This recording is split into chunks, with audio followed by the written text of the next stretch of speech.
Halo, assalamualaikum. Jumpa lagi dengan saya Putra. Kali ini saya akan membahas produk Workset lagi. Kalau di konten-konten kemarin saya sudah membahas produk cordless dari Workset dengan baterai 20 volt.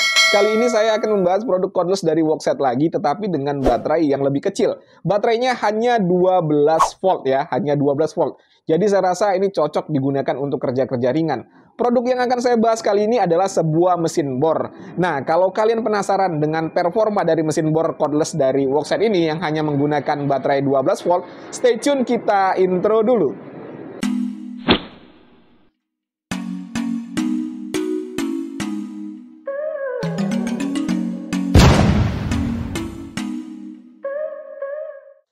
Oke teman-teman, ini dia ya, bor cordless dari Workset 12 volt. Untuk tipenya adalah ini nih, CD306-12L-C ya. Untuk tipenya lumayan panjang. Ini harganya kalau saya lihat di marketplace online 900 ribuan. Tetapi ini saya dikirimi ya teman-teman ya. Saya tidak beli, jadi saya dikirimi. Untuk harga 900 ribu sih, ya kita lihat dulu ya bagaimana performanya. Nanti di akhir akan saya sampaikan apakah kemahalan ataukah sudah cocok. Oke, kita unboxing dulu ya. Mana nih bukanya? Oke, di sini. Pada paket pembelian, kita di sini dapat buku panduan penggunaan ya. Lalu dapat bit obeng tambahan. Di sini sepertinya charger ya. Kita lihat dulu. Ya, benar. Kita dapat docking charger ya, teman-teman ya. Bukan charger biasa, tetapi ini sebuah docking charger. Lalu unit bornya. Dan di sini kita hanya mendapatkan satu baterai. Hanya dapat satu baterai ya. Untuk baterainya tipenya kurang lebih seperti ini nih. Oke, itu aja ya yang kita dapatkan pada paket pembelian. Sudah kosong untuk boxnya.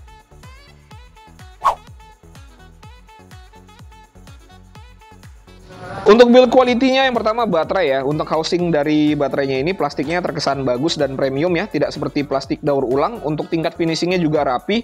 Dan untuk tipe baterainya sendiri kalau kalian tanya ke saya belum pernah menemukan baterai lain dengan tipe seperti ini ya teman-teman ya.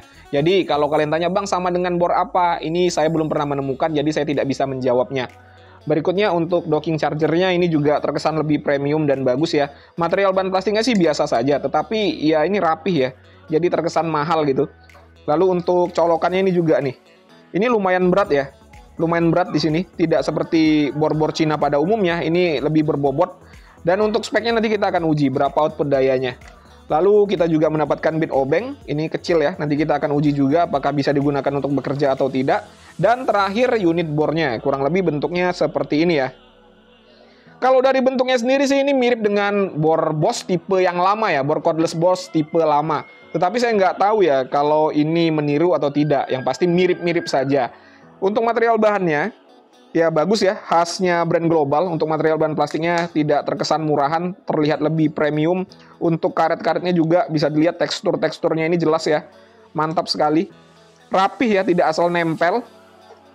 Tingkat finishingnya memang mantap ya. Tidak ada yang renggang-renggang juga. Dan tidak ada yang melebar-lebar. Oke. Berikutnya untuk part-part yang bisa digerakkan, pertama caknya kokoh, tidak ada goyang-goyang. Kita lihat apakah center atau tidak.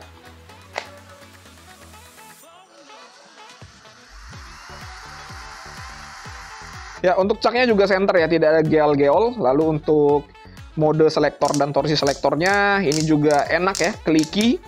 Berikutnya untuk perpindahan speednya.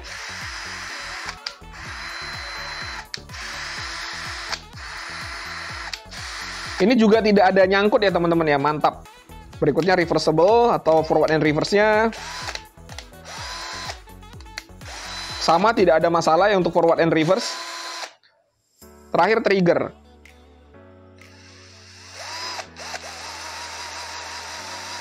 Mantap ya, untuk respon dari triggernya mantap.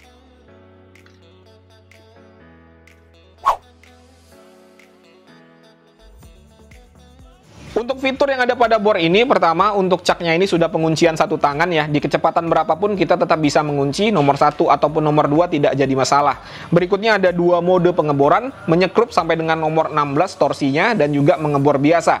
Bor ini tidak dilengkapi dengan fitur hammer impact. Lalu berikutnya ada dua percepatan di sini, yang high dan low. Lalu ada reversible, putaran kanan, putaran kiri, dan apabila posisinya kita buat ke tengah, dia akan mengunci triggernya. Berikutnya di sini ada LED light untuk menerangi pada saat bekerja dan ada variable speed pada triggernya. Semakin dalam kita menekan trigger maka speednya akan semakin cepat ya. Dan sangat disayangkan ya, pada board ini tidak ada indikator baterainya. Padahal di paket pembelian kita hanya mendapatkan satu buah baterai. Sangat disayangkan.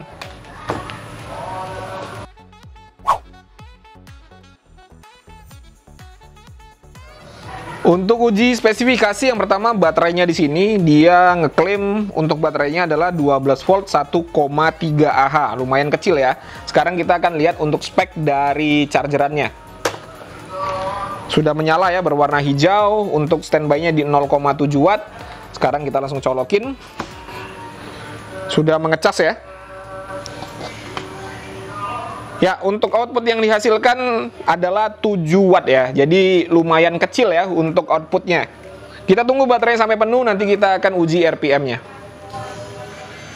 Oke, untuk baterai sudah terisi penuh ya, sudah berwarna hijau. Sekarang kita akan lihat ya untuk isi di dalamnya ini. Oke, ini baterainya sudah saya bongkar ya teman-teman ya. Untuk sel baterainya itu ada 3 buah sel, 3,7 volt, 1300 mAh ya, kurang lebih 12 volt ya untuk baterainya, dan kapasitasnya 1300. Dan untuk modul BMS-nya kurang lebih seperti ini. Ini saya tidak bisa menjelaskannya secara rinci, silahkan dilihat saja. Dan apakah ada sensor panas di sini saya nggak tahu ya. Sepertinya ada ya, yang ini nih. Sepertinya itu sensor panas. Sekarang kita akan uji RPM ya di kecepatan nomor 1 terlebih dahulu.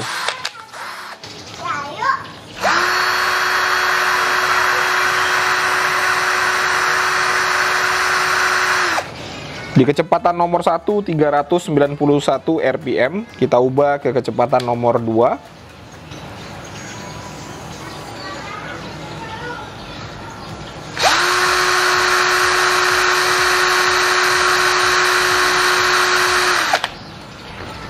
Di angka 1457 RPM. Untuk berat include dengan baterainya di angka 900 gram.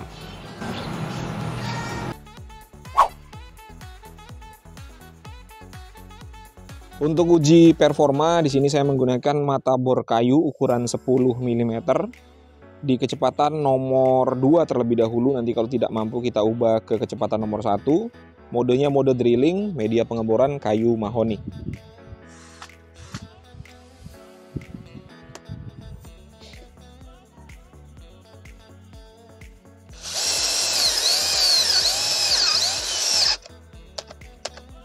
Ya, di kecepatan nomor 2 nggak mampu ya, kita ubah ke kecepatan nomor 1.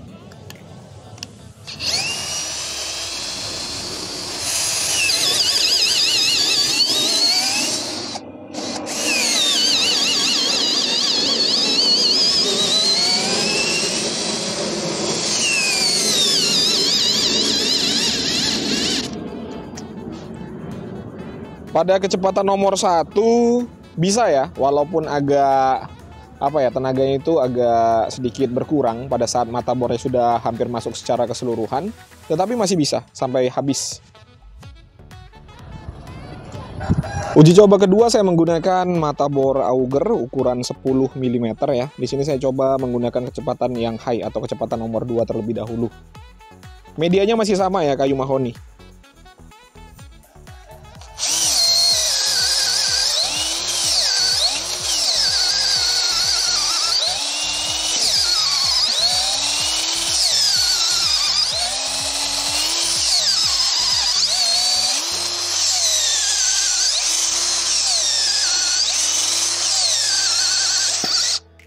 Ya, menggunakan kecepatan nomor 2 dengan mata bor auger bisa ya.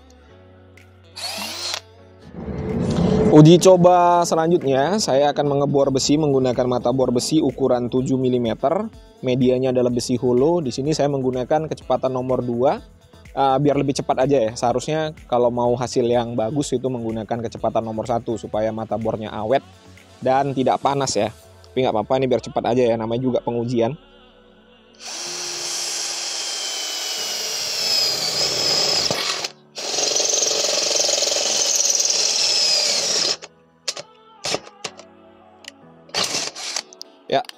Tidak ada masalah ya, untuk mengebor besi sih enak-enak aja.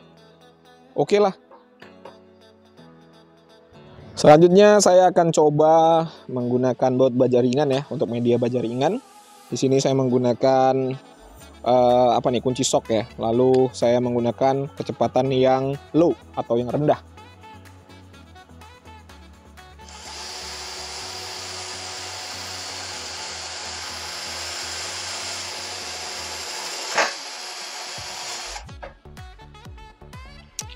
Enak ya untuk kerjaan baja ringan atau kerjaan di atap.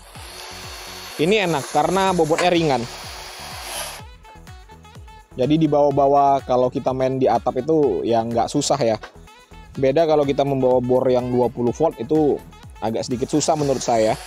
Karena dari bobot sendiri sudah berat.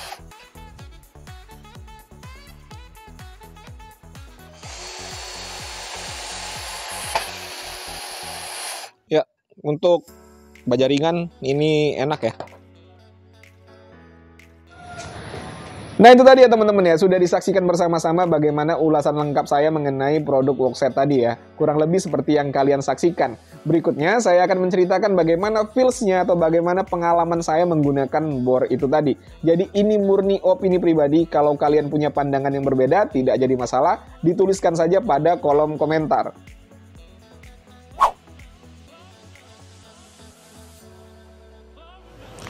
Oke, yang pertama untuk build quality ya. Bor ini brand global ya. Jadi untuk build quality juga khas brand global. Untuk material bahan plastiknya bagus, material bahan karetnya bagus, lalu untuk finishingnya juga rapi. Untuk build quality saya rasa tidak ada yang bisa kita komplain. Semuanya sudah baik. Selanjutnya fitur-fitur yang ada pada bor ini juga bekerja dengan baik ya semuanya ya. Pada saat saya gunakan tadi tidak ada kendala sama sekali, tetapi kurangnya tidak ada indikator baterai. Kenapa menjadi penting? Ya karena di paket pembelian kita hanya dapat satu buah baterai. Jadi saya rasa kalau di bor-bor yang hanya dapat satu baterai seperti ini, indikator baterai itu penting. Untuk spesifikasi di mesinnya saya rasa tidak ada masalah, RPM-nya sudah cukup lah di angka 1400-an. Untuk baterai juga saya rasa sih ya tidak ada masalah ya 1300, karena bor 12 volt itu biasanya hanya digunakan untuk kerja-kerja ringan. Jadi 1300 saya rasa juga sudah cukup. Tetapi yang menjadi masalah chargerannya ya. Chargerannya itu lumayan lambat menurut saya, hanya 7 watt untuk output daya yang dihasilkan. Apalagi yang kita dapatkan itu hanya satu baterai, yaitu menjadi kendalanya di situ ya. Apabila kita gunakan bor ini untuk bekerja dan baterainya habis, kita harus mengecas dengan waktu yang cukup lama. Mengisi baterai dari 0 sampai penuh itu membutuhkan waktu 2 jam lebih. Dan terakhir untuk performanya, saya rasa sih untuk performa juga tidak ada kendala sama sekali. Ya untuk tenaganya sih khas bor 12 volt ya. Ya tidak powerful juga tidak low juga. Jadi ya standar lah untuk tenaganya. Dan yang menjadi minus menurut saya dari bor ini, yang pertama adalah baterainya. Baterainya kita hanya dapat satu di paket pembelian ya. Lalu harganya ya teman-teman ya. Harganya 900 ribuan. 900 ribu itu ya ini masih banyak pilihan yang lain ya. Kalau saya rasa lebih baik jangan beli yang ini kalau 900 ribu harganya.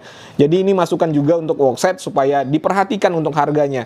Di rentang harga 900 ribu itu ada Stanley, lalu ada Makita, tinggal tambah dikit dapat Makita. Dan Stanley Makita ini kita dapat 2 baterai. Oh satu lagi Bosch. Bosch juga dapat 2 baterai 1500 mAh. Jadi kalau ini harganya 900 ribu, mending beli yang lain ya teman-teman ya, karena kemahalan kalau menurut saya. Oh iya ada satu lagi DCA ya. DCA itu harganya jauh di bawah ini, tetapi untuk performanya saya rasa lebih unggul DCA sedikit ya. Ini saya jujur-jujur aja ya, walaupun ini saya dikasih atau diberikan, tapi saya mau mengatakan apa adanya saja, karena harga 900 ribu saya rasa ini kemahalan. Oke teman-teman ya, mungkin itu saja yang bisa saya sampaikan. Seperti biasa kalau ada pertanyaan dituliskan saja pada kolom komentar. Kalau ada kritik dan saran juga tidak jadi masalah. Jumpa lagi pada konten-konten saya berikutnya. Assalamualaikum warahmatullahi wabarakatuh.